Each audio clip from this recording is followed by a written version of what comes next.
Улсын мал эмнэлэг ариун цэврийн лабораторийн байгаль орчноос шалтгааллах өвчний онцлогоо тандалтын тасгийн дарга Сэрэн Чимэд, малын их хэмж, мал эмнэлгийн эмгээг судлаач мэргэжилтэй, мал эмнэлгийн ухааны доктор зэрэгтэй. Мал эмнэлгийн салбарт 25 жил ажиллаж байгаа. Япон, Канада, Израиль, Америк нэгдсэн улс зэрэг улсад малын эмгээг судлал, хор судлал, мал эмнэлгийн нийгмийн эрүүл мэнд, хүнсний аюулгүй адил зэрэг чиглэлээр мэргэжил дэвшлүүлсэн. Шинжлэх ухааны технологийн томоохон 7 төсөл дээр ажиллаж байсан. Дорногов аймгийн Улаанбаатар суманд 3 удаа очиж мэргэжлийн зүгээс анхны дүгнэлтийг гаргажээ. Ямар ч байсан энэ байгаль цаг уурын өөрчлөлтөөр холбоотойгоор нөгөө талаар энд уур уурхайн одоо тодорхой нөлөөлөлтөй ийм шалтгаанаар одоо энэ мал өвчлөл гарсан байна гэж үзэж байгаа. За тэр шинжилгээ судалгааны үр дүнгээс бас нотогдсон байгаа. За бидний анхны дүгнэлтээр бол бид яг одоо зарим элементийн нөлөөлөл байна. Энэ одоо хүнд элементтэй холбоотой байна гэж ингэсэн ийм дүгнэлтүүдийг бол гаргасан байгаа. За мөн малынхаа эмнэлэг зүйн системтэй мал дээр бие дээр гарч байгаа өөрчлөлтүүд, малын бас дотоод интерьерүүдийг бас үзсэн байгаа бид нэр. Одоо хоёр дахь удаагийн тэр томилтоор очихдоо бид нар бол нэлээд олон малыг бол хамруулж шинжилгээ хийсэн байдаг л да. Зөвхөн тэр Норсонгой мал биш тэр хайрхан малнууд. Сүйднээс засгийн газрын тогтоол гаргахад бид нар бас нэг одоо 3 бүс болгож тэндээ судлаа гэсэн байна. Өөрөөр Норсонгойн тэр орчны одоо мал, за түүнийг тойрч байгаа айлуудын мал, түүнээс гадна одоо тэнд бол хамаа байхгүй тийм ээ. 90 км-ийн цаас 100 км-ийн цаана одоо хол байгаа.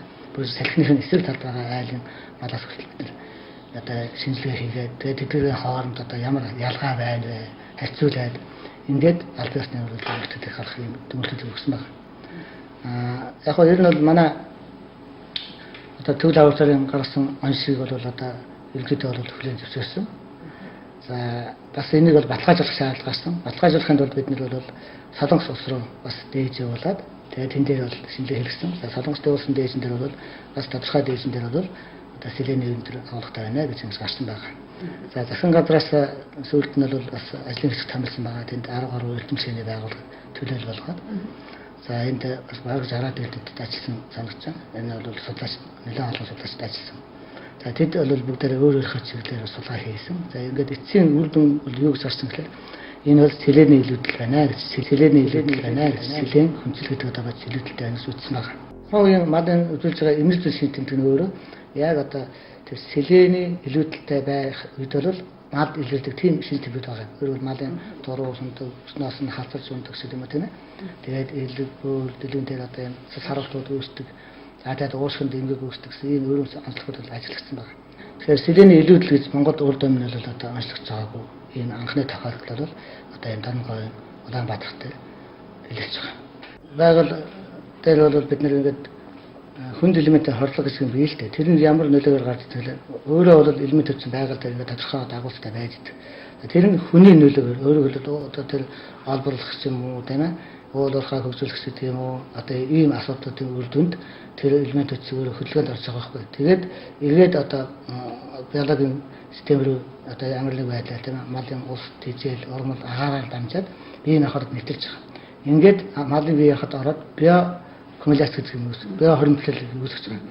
Тэр био хоримтлал нь яа гэм нэхлээр энэ хүнд биеийн хахад орсон хүнд элемент бол биеийн хахадын эсийн төвшөнд явж байгаа тэр нарийн процедурыг саатуулдаг байхгүй юу? Өөрөөр хэлбэл биеийн хахад одоо явж байгаа ферментийн системийг бол гажуудуулаад ингээд цаашдаа бол чинь одоо малын нөгөө ген тийм ээ удамзууд нөлөөлөх юм одоо том эрсдэлтэй байдаг шүү дээ. Тийм юм ерөөсөө байхгүй сте гэж бас хэлж байгаа хүмүүс бий. Тэрийн нэлээд өндөр албан тушаал усууд бол энд ямар ч экологи өөрчлөлт байхгүй та юу яриад байгаа.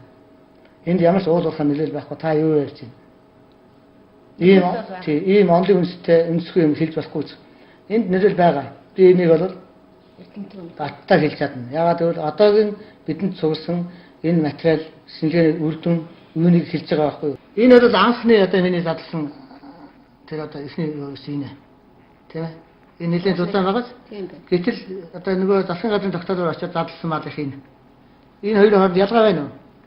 Нэг газраас авсан мал шүү дээ энэ чинь. Гэтэл энэ нөгөө харьцуулж байгаа шал өөр газраас авсан мал юм байна. Яас. Хардаа энд тийм улаасан байсан байна уу? Байхгүй. Одоо судлаач профессор Джон Гиз гэдэг хүн бол одоо энэ асуудлаараа бас одоо санал солилцсон байдаг. Тэгээд тэр хүн бол хэлэхдээ тааны одоо тавьж байгаа энэ онц бол одоо гарцаа авахгүй нэ.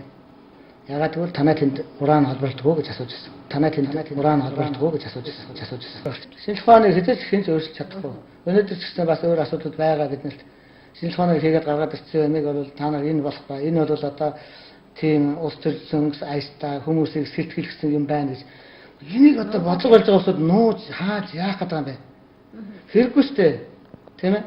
Энд эрсдэл байгаа бол бид эрсдлийн талаараа хэлээд өгч л дээ.